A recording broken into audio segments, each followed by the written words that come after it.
तुम मन का धन कितना भी खेत काटकर जमीन लेकर ये करके चोरी करके डकैती डालकर रात को छीन करके कितना भी अपना धन घर में ले आओ, लेकिन वो जो हिसाब करता जो कर रहा वो बैठा हुआ वो सब उसके यहाँ पहुँचा देगा। आपको कुछ मालूम रहेगा? आपको नहीं।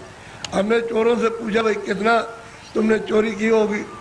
हमारे पास चोर भी आते, साफ कह देते हमने चोरी की, तो कितना कह लगे 1 पैसा नहीं रहा, सब चला गया। डकैत आए, डकैत पूछा भाई तुमने डकैती डाली तो कितना जीवन में तुमने लूटा होगा? कह लगे कई करोड़ का। फिर किधर गया? कह लगे 1 पैसा नहीं, हमारा घर का चला गया। घर का गया। तो कहने का मतलब कि हिसाब करता बिल्कुल सच्चा है, जो पाप का भी हिसाब करता पुण्य का भी करता है, ये सब, और उसका ब्याज वो सब आपको देना, वो दूसरे को किसी को नहीं देना। इसलिए ये मनुष्य शरीर अनमोल है, ये बार बार नहीं मिलता। आपकी बार परमात्मा को प्राप्त करने के लिए इस जीवात्मा को इस जड़ से, इस शरीर से निकालने के लिए आपको ये दिया गया। और उसने कह दिया है कि मैंने तुमको साफ सुथरा मकान दिया है, जैसा आपने दिया वैसे तुमको दे देना।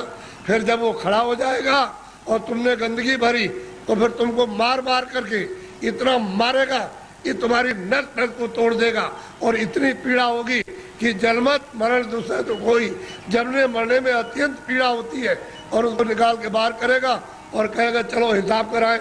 हिसाब करेगा तो तुम्हारा बताएगा देखो इतनी चोरी की, इतने जानवर मारे तुमने, इतना धोखा दिया, इतने बेईमानी की, तुमने कोई भी पुण्य नहीं किया अपने जीवन में, और चलो इनको ले जाओ उस नर्क में डालो, वहाँ जाकर के उस योनि में बंद करो इसको। तो बताओ आप क्या करोगे? बोलो आप करोगे क्या? उससे बच जाओगे? इसलिए जिन जिन देवताओं की आप पूजा करते हो उनसे ये प्रार्थना करो कि हमको ये सद्बुद्धि दो कि हम, मतलब ये है कि कोई धोखा किसी को बेईमानी न करे, धोखा न दे और अच्छे काम करे। सद्बुद्धि रहेगी तो अच्छा काम करो, आप मेहनत का काम करो, बच्चों की सेवा, आएगा एक सत्कार, और फिर उसके बाद भजन करो कि भजन करने की हमको सद्बुद्धि दीजिए कि कोई महात्मा मिल जाए या आप ही मुझको रास्ता बता दीजिए तो मैं भजन करने लगूं। तो महात्मा कोई ना कोई मिल जाएंगे, वो रास्ता बता देंगे मनुष्य मंदिर में। तुम फिर भजन सच्चा करना अपनी जीवात्मा से परमात्मा का, तब देखो दिमाग ज्ञान चक्षु खुल जाएगा। और यही से बैठ करके रोज स्वर्ग जाओ, रोज रोज वैकुंठ जाओ और वहाँ ब्रह्मा से मिलो और विष्णु से मिलो और शिव से मिलो। लेकिन आप बाहर से इन चर बाकों से आपको क्या पता है, इधर से गए उधर धोखा देने लगे, उधर किसी का खेत लूटने लगे, किसी को मारपीट करने लगे, तो फिर देवता की पूजा क्या हुई? ये मनुष्य शरीर फिर नहीं मिलेगा आपको। अमोलक दे दिया क्या? इसलिए इसको बचाओ। अभी तक जो कुछ भी किया है गुनाह, अब उनको तो छोड़ दो, अच्छे काम करो, अच्छे काम करो, जीवात्मा को जन्म मरण से बचाओ, 84 से नरकों से, नहीं तो ये जाने वाली है। और मनुष्य शरीर ये खाली होने वाला, ये तो किराए का मकान है। हे बच्चे बच्चियों, ये किराए का मकान है, वो ये नहीं देखा गया 2 बरस का है, 4 बरस का है, 10 का है, वो 20 साल का है, 50 का, 100 की पूंजी आपको दी जाती है। जिसकी पूंजी खत्म हुई और फिर खड़ा हो जाएगा, निकलो उसी वक्त निकाल के। तुमको खेत में रहोगे, खेत में, बाहर रिश्तेदारी में आ रहे रास्ते में, वहीं पर उसी जगह पर सो रहे हो, उसी जगह खा रहे हो, पूंजी खत्म हो गई, उस जगह निकाल बाहर करें।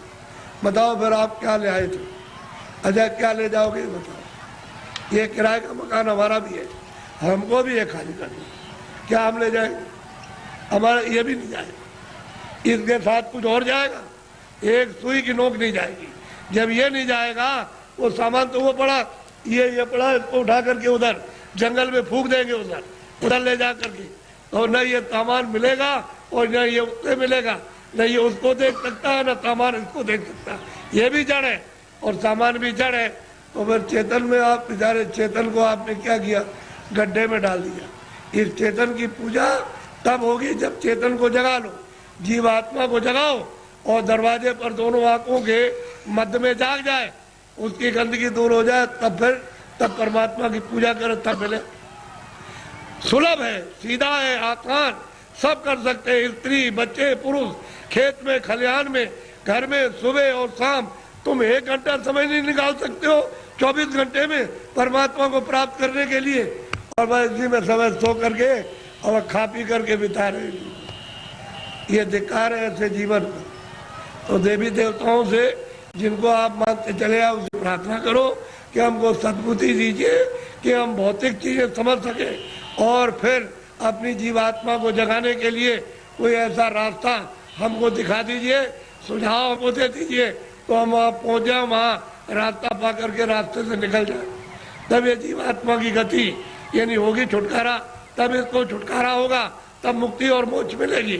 नहीं तो परमात्मा क्या कुछ भी नहीं प्राप्त कर सकते हो, न देवी देवताओं के पास पहुँच सकते हो, न स्वर्ग वैकुंठ में, न मंसूरी पा सकते हो। तो ये भटकती रहेगी जीवात्मा।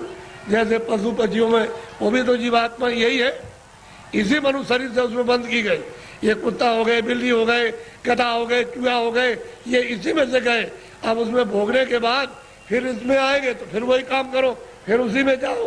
तो बस यही लगा रहेगा, आना और जाना, रो चिल्लाओ और कोई तुम्हारी सुनवाई नहीं। अरे कोई सुनता है? आदमी को जंगल में मार रहा, तुम सुन रहे हो उसकी तकलीफ को? पशु बीमार है, उनको आप मार रहे हो डंडे से, और चलो चलो, उसको बुखार चढ़ा, सिर में दर्द है, उसको भूख लगी है, प्यास लगी, वो बेचारा, तुम उससे पूछ रहे हो कि तुमको प्यास लगी है, वो बता देगा। अरे मनुष्य शरीर अमोलक है, ऐसा शरीर में मिलेगा नहीं। और कोई ऐसे काम, कोई कर्म नहीं कर रहे हो जिससे मनुष्य शरीर पा जाओ। जो भी कर्म करते हो मनुष्य शरीर से नीचे जाने के, चारों खानों में जाने के और नरकों में जाने के काम कर रहे हो, तब आपको उस समय पर कोई बचाएगा नहीं। न रिश्तेदार, न भाई, न बहन, न पति, न पत्नी, न बच्चे, न बच्चों को माँ बाप, कोई न धन न दौलत, कौन इसको बचाएगा आकर? सब ये अलग अलग पड़े, सब अलग हो जाते हैं। इसलिए आप लोग थोड़ा सा कुछ समझ लो कि मैं किस लिए आया हूँ। यहाँ आपके बाईपास पर मथुरा में सत्संग होता है, तो आप जरा सा वहाँ थोड़ा समय दे करके समझ लो। अगर अच्छी चीज़ मिल जाए तो ले लो, और नहीं अपने घर चले जाओ। अमोलक चीज़ मिले तो ले जाओ, और नहीं तो अपने घर में रहो। जहाँ भी मिल जाओ वहाँ चले जाओ, तुमको सुलभ है। मैं आपको ये सलाह दूंगा कि जहाँ भी उस परमात्मा को प्राप्त करने वाले महात्मा इस मनुष्य रूपी मंदिर में मिल जाए, वही चले जाइए। तो ये खड़ेर हो गया है, ये मंदिर, ये मनुष्य मंदिर खड़ेर है, इसमें सब बुरी बुरी चीज़ें भरी है, और उनके द्वारा ये निकल जाएगा तो साफ सुथरा, बड़ा सुंदर, बड़ा अच्छा लगेगा उस समय पर। और जीव आत्मा जाग जाएगी तो जगमग जगमग जगमग, अंधेरे का नाम नहीं रहेगा, बाहर भी उजाला, अंदर भी उजाला। तब आपकी समझ में आएगा ये संसार क्या है। नहीं भूल भुलैया है, ये छाया, क्षमा करना, ये छाया, लड़के छाया, स्त्री छाया, पति छाया, ये मकान छाया, जमीन छाया, ये पशु छाया, छाया, इसमें से जीवात्मा निकाल दी तो ये पड़ा हुआ क्या करोगे? छाया का रो रहे हो, मेरा बच्चा, मेरा पति, मेरी पत्नी, मेरा माँ, मेरी बारे। छाया किसके लिए होते? छाया के लिए। उस जीवात्मा के लिए रोए, उसके लिए सोचा कि इसके अंदर कौन है। अरे भाई मन नहीं, बुद्धि नहीं है, चित्त नहीं, शरीर नहीं, हाथ नहीं, पैर नहीं, आँख नहीं।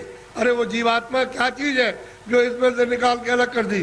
शरीर तो ये पड़ा है, आँख भी है, कान भी, बोलता नहीं, सुनता नहीं, देखता नहीं, हाथ नहीं हिलाता, और तुम मतलब ये है कि इसमें माया की छाया में पड़े हो, मेरी मेरी आय, मेरी आय।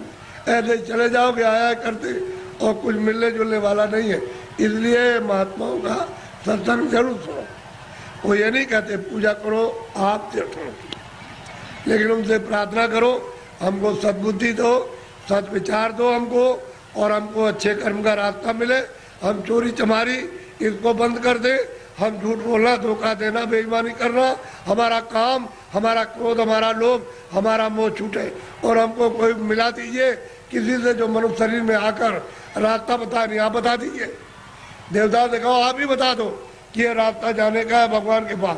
अगर नहीं बता सकते हो तो फिर किसी महात्मा से मिला दो। हमने इसलिए तुम्हारी पूजा की और तुमको माना कि हमारा आत्म कल्याण हो जाएगा, जन्म मरण से बच जाएंगे, 84 नरकों से बचेंगे। अगर देवता नहीं तो खोज करो महात्मा। मैं किसी को कुछ कहता नहीं, समझ लो अच्छी तरह से सत्य बात। उसको मछली रहती है, कछुआ रहता उसी में, जीव जंतु उसी जमुना जी में, उसी गंगा जी में रहते हैं। तो आपको ये जानना चाहिए आप वहाँ जाते हो स्नान करने के लिए तो पाप आपका धुल जाएगा। पाप तो यहाँ जमा है, यहाँ तो पानी नहीं जाता, यहाँ अग्नि नहीं जाती है। तो ये बताओ कि तुम जब यहाँ, वो कैसे धुलेगा? वो गंगा पानी समुद्र का या तालाब का या कुएं का वो धो नहीं सकता, तो यहाँ जमा है इस जगह पर। अब ऐसा गंगा स्नान, वो गंगा उसमें स्नान करने वाले महात्मा मिल जाए और आपको दिव्य गंगा में, दिव्य जल में स्नान करा दे तो जीवात्मा तब ये निर्मल हो जाए, पवित्र हो जाए, स्वच्छ हो जाए, तो ये जाग जाए, इसकी आँख खुल जाए। अब इसमें नहाते हो, फिर चोरी क्यों करते हो? इसलिए करते हो कि जमुना में हम नहा लेंगे तो हमारी फिर चोरी माफ हो जाएगी। चोरी वोरी माफ नहीं होती, वो तो यहाँ जमा, यहाँ पानी नहीं जा सकता। ये तो शरीर के नाके पर, जीवात्मा शरीर में नहीं है। जीवात्मा शरीर के बाहर, ये यहाँ नहीं है, नाक में नहीं और मुंह में नहीं है, हाथ और पैरों में नहीं, ये दोनों आंखों के ऊपर बैठी हुई है। बस ऊपर में गंदगी उस पर डाल दी, इसलिए रुकी पड़ी हुई है। गंदगी को हटा लो, बाहर निकल जाए, छोड़ दे मकान को, जीते जी छोड़ दे। इसलिए आप लोग थोड़ा सा अपना कभी कभी समय, जब ये सुना करो कि यहाँ बहुत भीड़ लग रही है और बहुत लोग आ रहे हैं, तो जरा से चले आए और सुन लिया और देखो आकर के कि मैं कैसी पूजा आपको देवताओं की, और फिर उन देवताओं को देखो कैसे आप देखते हो उनको अपनी आंखों से, तब तुम्हारी समझ में आएगा। ऐसे क्या समझ में आ जाएगा? अंधेरे में रहोगे तो अंधेरे में जन्म हुआ, अंधेरे में पालन पोषण हो रहा, अभी फड़फड़ा के अंधेरे में मर जाओगे। अभी देखते देखते अब तो बूढ़े हो गए, तो अब क्या दिन का साथ है इस शरीर का? अरे किसी दिन भी तुम रात रात में सोते हुए चल पड़ोगे, आप ले जाएगा आपको। अब कहाँ ले जाएगा उसका आपको पता ही नहीं है। इसलिए किसी का साथ करो, किसी जानकार का साथ कर लो। बस साथ कर लोगे तो रास्ता बता देगा कि चलो इस रास्ते से चलो, वो बस चल दो रास्ते से, तो आपको मंजिल पर पहुंचना अपने घर में ही। तो घर आपका नहीं, ये तो परदेश है। अगर आपका देश होता तो बच्चे रहते, हमारा शरीर रहता, हमारा मकान रहता, हमारी जमीन, कोई पुराना नहीं होता, सब नए रहते। लेकिन आपका मकान है ही नहीं, उसने दे दिया किराए पर, थोड़े दिन के लिए, बस समय पूरा हुआ निकाल करके बाहर कर दिया, बस ये खत्म हो गया। यह आपका कोई सामान परदेश है, तभी तो दूसरे के देश में निकाले जाओगे। अपने देश में पहुँच चलो, वहाँ आराम से रहना, कोई जलमता मरता नहीं है, न वहाँ कोई हिंदू न कोई मुसलमान, न दफ्तर है, न खेती है, न दुकान, न कोई बीमारी, न हाल न बच्चे, वहाँ आनंद ही आनंद है। अपने घर में अपने देश में चलो। ये तो परदेश है। परदेश में आकर के कितने जुग और कितने जन्म बीत गए ठोकर खाते, अभी तक किनारे पर नहीं आए और मनुष्य शरीर पाया और फिर उधर ही लौटे जा रहे हो, नीचे चले जा रहे हो 84 में नरकों में। अरे भाई मनुष्य शरीर में आए, ऊपर चलो अपने घर की तरफ। बड़ा सीधा साधा, तो लड़ो झगड़ो मत, प्रेम से रहो। गांव गांव की लड़ाइयाँ बंद करो, उससे आपको कुछ नहीं मिला। जब गांव में लड़ाई हुई तो घर घर में बैर होने लगा, अब घर घर में लड़ाई होने लगी और घर घर की लड़ाई अब अपने मन से लड़ रहे हो। और सारा जीवन आपने अशांतमय अपना कर दिया, न सोने में शांति, न कहीं जाने में, न कहीं बैठने में, न किसी से बोलने में, और न किसी देवता के पास में। ऐसा तुमने मकान में ऐसा कुचड़ा बढ़ा, बिल्कुल अशांति की ज्वाला जलने लगी। तो लड़ाई झगड़ा बंद करो, मारपीट बंद कर दो, आपस में घर में प्रेम से रहो। सब लोग भाई बंद, बच्चे बच्चे सब प्रेम से, अगल बगल में प्रेम से रहो। फिर गांव में सबसे प्रेम हो जाए, एक दूसरे के काम आओ, एक दूसरे की सेवा करो और एक दूसरे का मान मर्यादा ये सब कुछ रखो। तभी अगर मनुष्य का तुम क्षणिक सुख लेना चाहते हो, शांति और आनंद का, तो आपको मिलेगा। लेकिन ये क्षणिक है। जब तक जीवात्मा मनुष्य मंदिर में जगाओगे नहीं और दिव्य नेत्र नहीं खोलोगे, तब तक तुमको आत्म और परमात्म शांति नहीं मिल सकती। ये कुछ नहीं, ये तो इंद्रियों की क्षणिक, यानी ठंडक आ रही है, उससे मन इंद्रियों के दरवाजों पर बैठ करके वो क्षणिक रस लेता है कि और मिल जाएगा, और मिल जाएगा, धन में और मिलेगा, बच्चे में और मिल जाएगा, इसमें और मिलेगा, उसमें मिल जाएगा, उस काम में व्यापार में मिल जाएगा। मिलता तो कुछ नहीं, सिवाय तकलीफ के और कुछ आनंद नहीं मिलता। और आपने सब प्रयास किस लिए क्या? सुख मिले हमको, शांति मिले हमको, आनंद मिले, और उसमें से इतना सब कुछ करने के बाद न शांति मिली, न सुख मिला, न आनंद मिला, न ज्ञान मिला, और आग जलने लगी।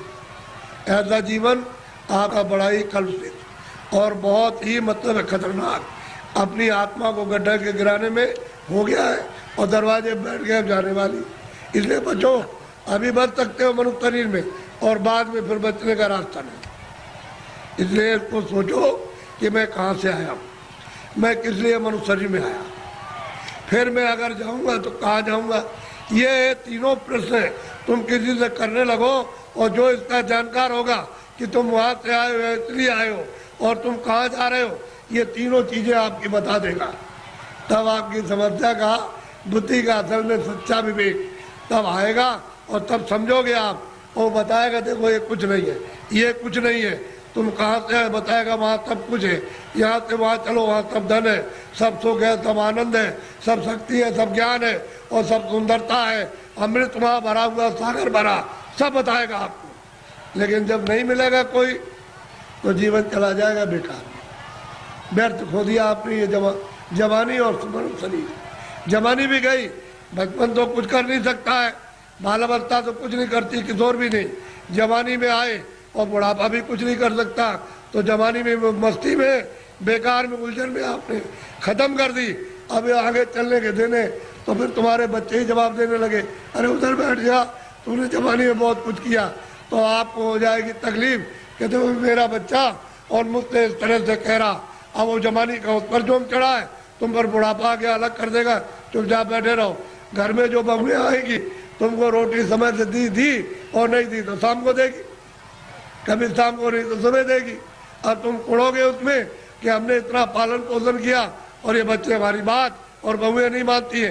एक दुख ये, एक दुख बचपन में कि रोते बिताया आपने, और फिर भी दवा कुछ और मर्ज कुछ है, पीड़ा कुछ हो रही है, वो दवा पेट की, और पेट में दर्द है तो सिर की दवा, और बच्चा रो रहा हाय हाय करता।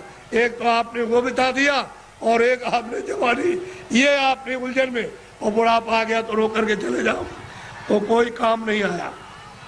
न जवानी काम आई, न बाल बच्चे, न आप बुढ़ापे में काम आए। तो जीवात्मा का काम तो आपने कुछ नहीं किया, ये इंद्रियों का काम किया। और इंद्रिया क्या है, जीर्ण हो गई, पुरानी हो गई, आँख नहीं काम करती है, और कान नहीं काम करते हैं, मुँह नहीं काम करता। अब रो रहे हो, चिल्ला रहे हो, तो ऐसा मत करो, प्रेम के साथ सब लोग रहो, और ये समझो हम किस लिए आए। ये यहाँ काम के लिए नहीं, तुम्हारा काम प्रभु को पाने का, कि हम अपनी जिंदगी में उस रास्ते में चल के प्रभु को पाएं। असली काम तो तुम्हारा ये था, और उसको छोड़ करके आप इस झगड़े में फंस गए, चलो इसको इकट्ठा किया जाए और इससे सब मिल जाएगा। क्या मिला आपको? जिनके पास वो रो रहे, जिनके पास करोड़ों, जिनके पास अरबों, वो रो रहे, चिल्ला रहे, और कहते हैं कि हमको दवा हमको दे दी। अरे भाई, उससे तुमको सुख मिलता, आनंद मिलता, तो क्यों नहीं ले लिया? अरे वहाँ कुछ नहीं है। अब आप उधर जा रहे हो तो आपको क्या मिलेगा? ना आपको ना उनको, किसी को कुछ नहीं। दिन में काम करते हैं, शाम को बच्चों की सेवा अपना फर्ज अदा करते, और उसके बाद बैठ करके थोड़ा भजन करते मनुष्य मंदिर में, तो ये जीवात्मा सच्चे धन को प्राप्त करती। सच्चा धन मिलेगा नहीं, इसका कल्याण होगा नहीं, जीवन ऐसे ही चला जाएगा। तो मैं तो इसलिए चलाया कि हमारे गांव वासियों ने बहुत ही लोगों से कहा कि बाबा जी को ले आओ, जरा मैं दर्शन करूंगा। तो मैंने भी कहा चलो मैं भी दर्शन करूंगा, मेरी भी तो इच्छा दर्शन करने की है। अगर आपकी इच्छा हुई है दर्शन करने की, तो मेरी भी आपके दर्शन करने की इच्छा हुई। तो आदान प्रदान का दर्शन, दर्शन देना और दर्शन करना, इसी के बीच में, अरस परस के बीच में अगर कोई चीज मिल जाए तो उसको ले लेना चाहिए। कि भाई किसी के पास अमोलक चीज है और मिलती है जो सोने चांदी से बहुमूल है, वो अगर उससे मिल जाए तो आपको ले लेना चाहिए। इसी को कहते हैं दर्शन पर्सन, दर्शन पर्सन। तो आप देखने आए हो हमको, और हम आपको देखने आए, इसी के बीच में कुछ मिले तो ले लेना चाहिए। और ये नहीं लेगा तुम्हारा दुर्भाग्य, ऐसे ही खाली चले जाओगे, इधर कुछ नहीं, खाली जाओगे कुछ नहीं। किराए का मकान ये खाली होने वाला, मेरा भी खाली होने वाला, बहुत तुम लोग, मेरा भी मकान खाली होने वाला। अरे ये खाली होने वाला, ये मेरा मकान नहीं है, ये तो जितना वो अपना कहेगा क्या ये मकान, उसके मकान में काम कर लिया तो उससे कहेंगे आपकी बड़ी दया हो गई कि ये मकान दे दिया, आपके मकान में बैठ करके काम किया, ये साफ सुथरा अपना मकान ले लीजिए। हिसाब ले लीजिए मकान, वो मकान खाली करना, और इसके खाली होते ही संसार खाली हो गया, कुछ नहीं। गांव खाली हो गया, जमीन खाली हो गई, सामान खाली हो गया, बच्चे खाली हो, सब खाली, कोई किसी का नहीं। ये है दृश्य मृतलोक का। और आप ये सब कुछ देखते हुए समझ नहीं पाते, क्यों? कि आपको समझ का रास्ता नहीं है। कोई रास्ता अगर बता दे, आपको भेद बता दे, तो ये सब समझ आ जाएगी। और समझने लगोगे, समझ के साथ ही साथ अपना काम उलझन का जो जीवात्मा बसी उसका काम कर लोगे। तो जल्दी करो अपना अपना काम, ये समय निकला जा रहा। अच्छा बोलो जय गुरुदेव, सब लोग बोलो जय गुरुदेव। देखो, जय गुरुदेव मेरा नाम नहीं, और ना आपका नाम, न किसी पशु पंछी का नाम, न किसी पेड़ का नाम। जय गुरुदेव नाम उस मालिक का, उसका नाम है, किसी आदमी का नाम नहीं है। ये नाम हमारा नाम तो ये आपका रखा हुआ तुलसीदास, और जय गुरुदेव नाम उस प्रभु का। तो ऐसा आपको शंका हो जाए, भ्रम हो जाए, वो बात तो अलग है, लेकिन ये तो उसका नाम है। तो आप उसके बाद, अरे भाई प्रभु का नाम है, तो उसके बाद चलो पहुंचो, उसके बाद पहुंचना चाहिए, तैयारी करो चलने की। सब छोड़ो छाड़ो, दिन में काम कर दिया, शाम को बच्चों की सेवा कर दी, और बस घंटे 2 घंटे के लिए छोड़ दिया, और वही घर ही में रहो, चारपाई में बैठ जाओ, जमीन बैठ जाओ, और बस ये इस मंदिर में इधर से निकल चलो। उसके बाद तैयारी करो, दिन में काम किया, और काम करके शाम को छोड़ दिया, क्या आपने सब छोड़ दिया, खेती छोड़ दी, सामान छोड़ दिया, और बच्चे छोड़ दिया, मकान में बैठ करके अब हम सच्ची पूजा करेंगे, निकल जाएंगे। वो काम करो। तुम इधर उधर जाने की तो कोई इच्छा तमन्ना है नहीं, इसमें फंसने की है, तो आपको इससे क्या मिलेगा और क्या मिला? अच्छा, सब लोग पूजा करते जाओ, जिसलिए आए हो करते जाओ, कोई मैं मना थोड़ी करता हूँ, लेकिन अच्छी चीज को देवी देवताओं से कहो कि हमको महाराज रास्ता बताइए, हम सच्चा भजन मालिक को प्राप्त करने का और आपको हर वक्त दर्शन करने का करेंगे भजन। ऐसा प्रार्थना करो देवी देवताओं से जिनको अज्ञान में मान रहे हो, और जब तुम्हारी आंख खुल जाएगी तब तुम सच्चा दर्शन करो, उन देवी का, देवता का, सबका दर्शन करो। यानी ब्रह्मा का, विष्णु का, वहाँ भी तो देवी देवता बहुत रहते हैं, और ऊपर में ईश्वर का दर्शन करो। और अगर तुम आंख नहीं खोलोगे तो फिर न इनका दर्शन, न उनका, न इनका, न उनका दर्शन, किसी को नहीं पहचान पाओगे ये क्या है और ये क्या है और ये क्या है, पहचानने में नहीं आएंगे। और आँख खुल जाएगी तो पहचान लोगे, इसमें क्या है, उसमें क्या, उधर क्या, उस तरफ देवता क्या है और उधर में क्या है, सबको देख लोगे। वो रास्ता खुला हुआ, उस रास्ते में अंधेरा नहीं, सूरज नहीं निकलता और डूबता नहीं है, न उधर दिन होता न उधर रात होती है। बस इतना ही कूड़ा कचरा जो तुम्हारी जीव आत्मा पर लदा हुआ, उसकी आंख और कान बंद है, बस उतना ही अंधेरा है। इसको हटवा लो, हटा करके बस सामने उजाले उजाले। वो तो तुम्हारी रामायण पढ़ते हो ना, उसमें लिखा है मोह मुदेव नैन त्रिशत में भयो, तुम चितवत कौशलपुर गयो, मोह विलोक राम मुस्काई, मुझको देख करके और मैं उनको देख करके हाथ पड़ी। तो कहते हैं मैं राम के उधर चला गया, उनके उधर में, यानी उधर पेट में नहीं, उस तरफ चला गया, तो उधर माज तुन अंडज राया और देखो बहु ब्रह्मांड लिखाया। बहुत से ब्रह्मांडों को गोस्वामी जी महाराज उसी रामायण में कहते कि मैंने अपनी दिव्य आंख, अपने ज्ञान चक्षु से मैंने वहाँ जा करके देखा और परमात्मा को देखा साक्षात्कार, और देवी देवताओं को मैंने देखा। तो तुम भी देख सकते हो भाई, वो तो कलयुग था। गोस्वामी जी महाराज तो अभी कलयुग में आए, 1589 में जन्म लिया था। उसके बाद उन्होंने ये सब देखा गुरु की कृपा से, और देखने के बाद उन्होंने रामायण में लिखा। तो आप रामायण को समझ नहीं पाते हो कि रामायण का भेद कौन बताएगा? जिसने देखा होगा वही तो रामायण का भेद बताएगा, जिसने नहीं देखा वो क्या बताएगा? आँख का अंधा कभी नहीं बता सकता, वो तो अंधा है। कोई आदमी अंधा और बहरा हो तो क्या आपको सुनाएगा, क्या दिखाएगा? जिसके आँख होगी वो दिखाएगा कि रामायण में ये लिखा हुआ, ये लिखा, ये देख करके लिखा। तो आप रामायण को नहीं समझ पाते हो। रामायण उनसे समझो जिन्होंने उस परमात्मा को और ब्रह्मांडों को और देवी देवताओं को जिन्होंने देखा, ये बड़े अहोभाग्य। और देखो, आप मुझसे जो भी मदद चाहते हो, जितनी यथाशक्ति इस बुढ़े में, उतनी तो आपकी मदद करेगा। बाहर से भी मदद करेगा, अंदर से भी करेगा, जीवात्मा के लिए भी करेगा और शरीर के लिए भी, दोनों तरफ। क्योंकि बाहर से भी करेगा तभी समझ में आएगा कि अंदर भी होगा, नहीं बाहर से नहीं करेगा तो अंदर से कैसे समझोगे। जब महात्मा बाहर से मदद करते हैं, सहयोग देते हैं, तब उनको समझते हो। तो जीवात्मा के लिए मदद करते, तो जीवात्मा को जगा लेते, उसको साफ सुथरा करके और उसको मतलब उधर ले जाते, उधर पहुंचा देते हैं। तो दोनों काम। तो आप जितनी मदद चाहो, जो यथाशक्ति है उतने आप मदद लो, प्रेम के साथ, प्यार के साथ। प्यार और प्रेम बड़ी चीज़ है। किसी के पास कोई चीज़ है, आप प्यार से सब ले सकते हो, और किसी के पास कोई चीज़ है, आप गाली से या मारपीट करके ऐसे नहीं ले सकते। ऐसे लोगे लूट पाट के तो ले जाओ, लेकिन आपके पास रहेगा नहीं, वो निकल जाएगा तो।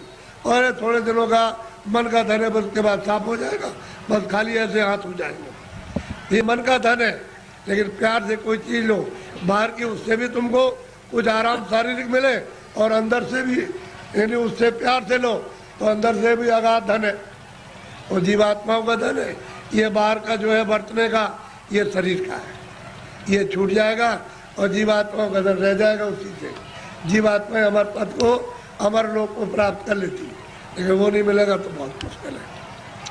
अच्छा बोलो जय गुरुदेव। अभी बराबर चले आ रहे, बराबर जा रहे, आने जाने का तांता लगा हुआ, तो इनकी पूजा में रास्ता रुक गया है, तो बाधा क्यों डाली जाए। पूजा करेंगे, दूर दूर से आ रहे हैं, तो पूजा करेंगे, पूजा करें। आप आओ जाओ पूजा करो, और मतलब ये उसके बाद फिर अपने अपने घर जाओ। लेकिन हमारी बात कान में याद रखना कि मनुष्य शरीर किराए का मकान है, ये आपका देश नहीं है, सब सामान छोड़ना। कुछ भी आपके साथ, एक सुई की नोक, एक बालू का कण भी आपके साथ नहीं जाएगा। जब ये नहीं जाएगा तो ये कोई सामान नहीं जाएगा। बोलो जय गुरुदेव, बोलो जय गुरुदेव, जोर से बोलो जय गुरुदेव। जय गुरुदेव नाम किसका, जय गुरुदेव नाम किसका, जय गुरुदेव नाम किसका।